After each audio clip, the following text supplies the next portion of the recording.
মা, ও মা, শুনছো?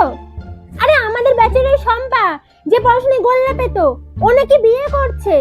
লাভ ম্যারেজ, ছেলে কানাডায় থাকে। ও মা, তাই নাকি? শম্পার বিয়ে ঠিক হয়ে গেছে? তোর তো ওর সাথে ওঠা বসা ছিল, তোর খবর কি শুনি? আমার আমার আবার কি খবর?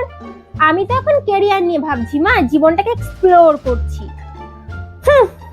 হ্যাঁ, তুই ওই জীবন এক্সপ্লোর কর আর তোর ফোনের স্ক্রিন স্ক্রল কর। তোর মতো বয়সে না আমার কোলে তুই চলে এসেছিলি, আর আমার মেয়ে হয় তুই এখন কি খাবো কি পরবো এটাই আটকে আছিস। ধর মা, যুগ বদলাচ্ছে, মেয়েরা এখন 30-এর আগে বিয়েই করে না, তুমি কিচ্ছু জানো না। হ্যাঁ, যুগ বদলাচ্ছে বলেই তো ফেসবুক ইনস্টাগ্রামে তোমার বান্ধবীদের সঙ্গে তাদের বরের ছবি দেখছি, আর তুমি সিঙ্গেল সিঙ্গেল করে লিস্ট বানিয়ে যাচ্ছ। কোনো ভালো ছেলে চোখে পড়ে না, না রে তোর? ভালো ছেলে তো দূর, কালকে দেখলাম ক্রাশকে অন্য মেয়ের প্রতি লাভ রিয়াক্ট দিচ্ছে।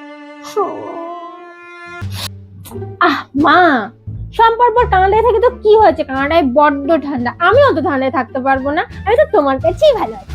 হ্যাঁ, আমার মাথাটা চিবিয়ে খা, পরে যখন দেখবি দেখার কেউ নেই তখন বুঝবি কিরকম লাগে। ওর থেকে আমি দেখি সম্পর্ক বিয়েতে কোন শাড়িটা পরবো, আর কত টাকার যে বুঝতে পারছি না। তো